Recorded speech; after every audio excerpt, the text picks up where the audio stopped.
क्या तुमने कभी सोचा है कि क्यों कुछ लोग सिर्फ 20,000 रुपए के सैलरी में भी अमीर बन जाते हैं और क्यों कुछ लोग 1 लाख रुपया महीना कमाने के बाद भी जिंदगी भर कंगाल और गरीब लोगों के जैसा जिंदगी जीते हैं? क्योंकि असली फर्क सैलरी का नहीं है, फर्क है पैसों को मैनेज करने के तरीके में। मतलब तुम्हारी सैलरी चाहे कितना भी क्यों ना हो, अगर तुम्हें मनी मैनेजमेंट नहीं आता है तो तुम कभी भी अमीर नहीं बन पाओगे। और इसी वजह से करोड़ों लोग कभी अमीर नहीं बन पाते। लेकिन आज मैं तुम्हें इस वीडियो में मनी मैनेजमेंट का एक सीक्रेट रूल और एक सीक्रेट फॉर्मूला बताने वाला हूँ, जिसका यूज करके तुम कम सैलरी में भी करोड़पति बन सकते हो। आप हर रोज 1600 करोड़ रुपए कमाते हैं। फॉर्मूला क्या है, कैसे कमाते हैं? अभी आपने ये फॉर्मूला की बात किया, बिजनेस और प्रैक्टिकल लाइफ के अंदर एक ही फॉर्मूला काम आती है और वो फॉर्मूला क्या है वो मैं आपको वीडियो के एंड में बताऊंगा। तो चलिए वीडियो को स्टार्ट करते हैं। मेरे प्यारे प्यारी ऑडियंस, आप सभी लोगों को मेरा दिल से नमस्ते। जिस रूल के बारे में मैं बात कर रहा था उस रूल का नाम है 50-30-20 रूल। ये एक बजटिंग रूल है जो हमें मनी मैनेज करने का आसान तरीका सिखाता है, जिससे हम कम से कम सैलरी में भी अमीर बन सकते हैं।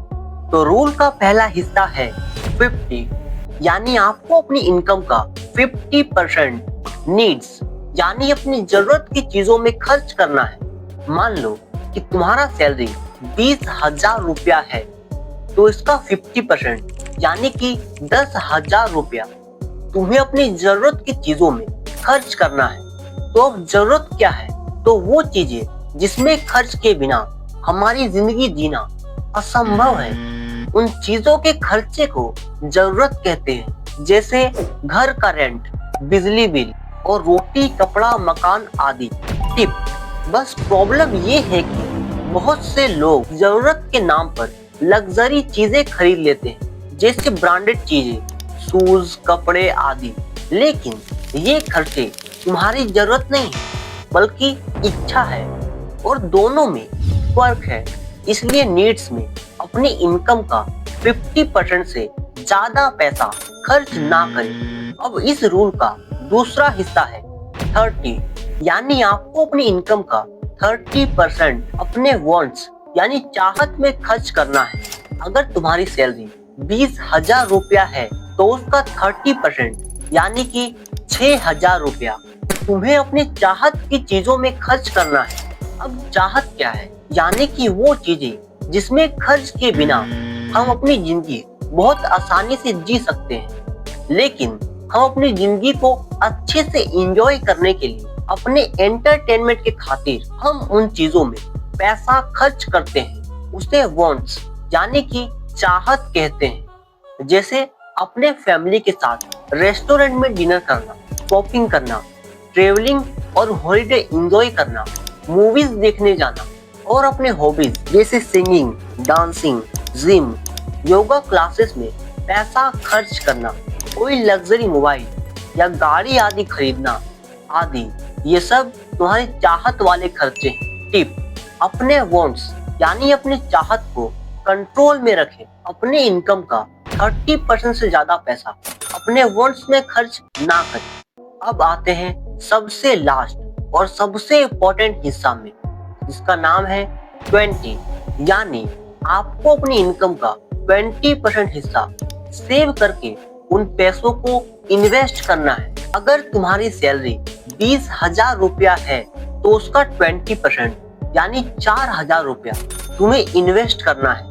और इसमें मेरा एक इम्पोर्टेंट एडवाइस है कि तुम इन्वेस्ट करके करोड़ों रुपया कमा लोगे, लेकिन भगवान ना करे कि तुम्हारा हेल्थ खराब हुआ तो तुम्हारा सारा सेविंग और इन्वेस्टिंग पैसा एक झटके में साफ हो जाएगी। इसलिए तुम्हें सबसे पहले 4,000 रुपया में से 1,000 रुपया का हेल्थ इंश्योरेंस लेना चाहिए, और बाकी का 3,000 रुपया पैसा तुम्हें SIP में इन्वेस्ट करना चाहिए, क्योंकि SIP से अच्छा इन्वेस्टमेंट और कोई भी नहीं है। और तुम्हें उस 3,000 रुपया में 1,000 रुपया स्मॉल कैप म्यूचुअल फंड में पर मंथ एसआईपी करना है और 1000 रुपया मिड कैप म्यूचुअल फंड में पर मंथ एसआईपी करना है। फिर लास्ट बचे हुए 1000 रुपया का लार्ज कैप म्यूचुअल फंड में एसआईपी करना है, क्योंकि अगर तुम एक ही जगह में सारा पैसा लगाओगे तो तुम्हारा सारा पैसा का डूबने के चांसेस बहुत ज्यादा हो जाएगा। लेकिन जब तुम 3 अलग अलग म्यूचुअल फंड्स में अपना सारा पैसा इन्वेस्ट करोगे तो तुम्हारा सारा पैसा डूबने का चांसेस बहुत कम हो जाएगा और प्लस में तुम्हें रिटर्न भी ज्यादा मिलेगा। अगर तुमने 1000 रुपया स्मॉल कैप म्यूचुअल फंड में 10 साल के लिए एसआईपी करते हो तो तुम्हें 20% का रिटर्न मिल सकता है। तो उस हिसाब से तुम कुल 1,20,000 रुपया इन्वेस्ट करोगे और तुम्हें लगभग 4 लाख रुपया मिलेगा। पर अगर तुम वही एसआईपी 20 साल तक कंटिन्यू करते हो तो तुम 2,40,000 रुपया इन्वेस्ट करोगे और तुम्हें 33 लाख रुपया पैसा मिलेगा। और अगर मिड कैप म्यूचुअल फंड में 1000 रुपया का 10 साल के लिए एसआईपी करते हो तो तुम्हें 17% तक का रिटर्न मिल सकता है। तो उस हिसाब से तुम 10 साल बाद 1,20,000 रुपया पैसा इन्वेस्ट करोगे और तुम्हें 3,17,630 रुपया पैसा मिलेगा। पर अगर तुम इसी एसआईपी को 20 साल तक कंटिन्यू करते हो तो तुम टोटल 2,40,000 रुपया इन्वेस्ट करोगे और तुम्हें 20,52,705 रुपया पैसा मिलेगा। और फिर अगर तुम लार्ज कैप म्यूचुअल फंड में 1000 रुपया पर मंथ 10 साल के लिए एसआईपी करते हो तो तुम्हें लगभग 13% तक का रिटर्न मिल सकता है और तुम 10 साल बाद 1,20,000 रुपया इन्वेस्ट करोगे और तुम्हें लगभग 2,46,681 रुपया पैसा मिलेगा। और अगर तुम इसी एसआईपी को 20 साल तक कंटिन्यू करते हो तो तुम 20 साल बाद कुल 2,40,000 रुपया पैसा इन्वेस्ट करोगे और तुम्हें 11,45,519 रुपया पैसा मिलेगा। और अगर तुम ठीक इसी तरह 1000 रुपया करके 3,000 रुपया इन तीनों म्यूचुअल फंड में एसआईपी करोगे तो 20 साल बाद तुम्हें 6,49,98,224 रुपया पैसा मिलेगा। अब जरा सोचो, अगर तुम 20 साल की उम्र में एसआईपी स्टार्ट करते हो तो 40 साल की उम्र तक तुम करोड़पति बन चुके होगे। और अगर तुम 20 साल की जगह पर 30-40 साल तक यानी कि रिटायरमेंट की उम्र तक एसआईपी करोगे तो तुम्हारे पास रिटायरमेंट के टाइम में इतना पैसा होगा कि तुम्हारा बुढ़ापा सोना चांदी काटते हुए गुजरेगा। और प्लस में तुम्हारी अगली जनरेशन भी इतना पैसा कभी खत्म नहीं कर पाएगी। सुनने में तो बहुत अच्छा लग रहा होगा ना, लेकिन अब सवाल ये है कि सिर्फ रूल जान लेने से क्या तुम अमीर बन जाओगे? नहीं ना, तुम्हें इसे अपने लाइफ में अप्लाई करना होगा और उसके लिए मैं तुम्हें 5 स्टेप्स बता रहा हूँ। और इन 5 स्टेप्स में नंबर 1 वाला स्टेप सबसे इम्पोर्टेंट है, क्योंकि नंबर 1 वाला स्टेप में मैं अमीर लोगों का वो सीक्रेट फॉर्मूला रिवील करने वाला हूँ जो सिर्फ अमीर लोग ही जानते हैं। तो चलिए स्टेप नंबर 5 से स्टार्ट करते हैं। स्टेप नंबर 5, अपने नीड्स यानी अपने जरूरत के खर्चों का एक लिस्ट बनाएं। जो खर्चे बिल्कुल कंपलसरी है, जिसमें खर्च के बिना तुम्हारी जिंदगी चल ही नहीं सकती है, जैसे रोटी, कपड़ा, मकान, बिजली बिल आदि। अब तुम्हें लिस्ट में देखकर ये चेक करना है कि ये खर्चे तुम्हारी इनकम का 50% से ज्यादा नहीं होना चाहिए। स्टेप नंबर 4, अपने वांट्स को कंट्रोल करो। अक्सर हम सभी लोग शो ऑफ करने के चक्कर में, अमीर दिखने के चक्कर में कि कोई हमें गरीब ना समझ ले, इसलिए लोन और ईएमआई से लग्जरी चीजें खरीद लेते हैं, जैसे आईफोन, महंगी गाड़ी, महंगा घर वगैरह वगैरह चीजें, जिससे हम कर्ज में फंसकर और भी गरीब हो जाते हैं। इसलिए तुम्हें अपनी चाहत की चीजों में कंट्रोल रखना है।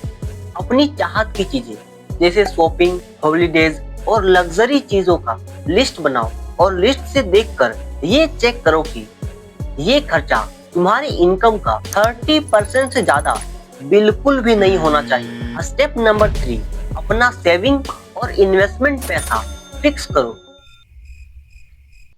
पहले आपको एक लिस्ट बनाना है जिसमें आपको अपने रिटायरमेंट के लिए, अपने चाइल्ड्स के एजुकेशन के लिए, अपनी बेटी की शादी के लिए और अपनी फैमिली को सिक्योर करने के लिए health insurance, life insurance, term insurance जैसे खर्चों आदि का एक लिस्ट बनाओ और देखो कि ये खर्चा तुम्हारी इनकम का कम से कम 30% होना ही चाहिए और ज्यादा से ज्यादा जितना होगा उतना ही अच्छा है। अब स्टेप नंबर 2, अपने खर्चों को ट्रैक करो। तुम जहां भी पैसा खर्च करो तो छोटे से छोटा खर्चा भी डायरी में लिखो ताकि तुम्हें पता चल सके कि तुम्हारा पैसा कहाँ फिजूल खर्च हो रहा है, ताकि तुम अपने मेहनत से कमाई पैसों को बर्बाद होने से बचा सको। इसके लिए तुम डायरी पेन या कोई बजटिंग ऐप का यूज कर सकते हो। अब आते हैं स्टेप नंबर 1 में। ये स्टेप सबसे इम्पोर्टेंट और सबसे पावरफुल है। Step number 1, the rich secret formula. तो फॉर्मूला है income minus investment equal to expenses. मतलब जैसे ही सैलरी आए तो सबसे पहले उसका 20% निकाल के अलग अकाउंट में ट्रांसफर कर देना है और उन पैसों को सिर्फ इंश्योरेंस और SIP जैसे इम्पोर्टेंट इन्वेस्टमेंट के लिए ही यूज करना है। बहुत सारे पुअर माइंडसेट वाले लोग इसका जस्ट उल्टा करते हैं। वो सैलरी आते ही सबसे पहले खर्च कर देते हैं, उसके बाद सेविंग करते हैं, जिससे खर्च करने के बाद उनके पास सेविंग और इन्वेस्टिंग करने के लिए पैसा बचता ही नहीं है। इसलिए वो कभी भी पैसा इन्वेस्ट करके बड़ा वेल्थ बना के अमीर नहीं बन पाते हैं। तुम्हें इसका जस्ट उल्टा करना होगा। तुम्हें सबसे पहले सेविंग और इन्वेस्टिंग करना है, उसके बाद जो पैसा बचेगा उसे खर्च करना है, जिससे तुम ज्यादा फालतू का खर्चा नहीं कर पाओगे और अपने खर्चों को कंट्रोल कर पाओगे, जिससे तुम मनी मैनेजमेंट में स्मार्ट बन जाओगे। और हाँ, शुरुआत में ये बहुत टफ लगेगा, लेकिन जब हैबिट बन जाएगा ना तो तुम्हें करोड़पति बनने से कोई नहीं रोक सकता है। तो अब ये फैसला तुम्हारे हाथ में है कि तुम अमीर बनोगे या फिर गरीब। ये डिसाइड करेगा कि तुम इस फॉर्मूले और इस रूल को अपने लाइफ में अप्लाई करोगे या नहीं। और अगर तुमने डिसाइड कर लिया है कि तुम्हें SIP स्टार्ट करना ही है, तो मैंने तुम्हारे लिए एक पूरा डिटेल्ड वीडियो बनाया है जिसमें मैंने स्टेप बाय स्टेप बताया है कि सिर्फ 10 मिनट में तुम मोबाइल से घर बैठे SIP स्टार्ट कैसे कर सकते हो। तो स्क्रीन में जो वीडियो दिख रहा है उसमें अभी तुरंत क्लिक करो, हम वही मिलेंगे। Thank you.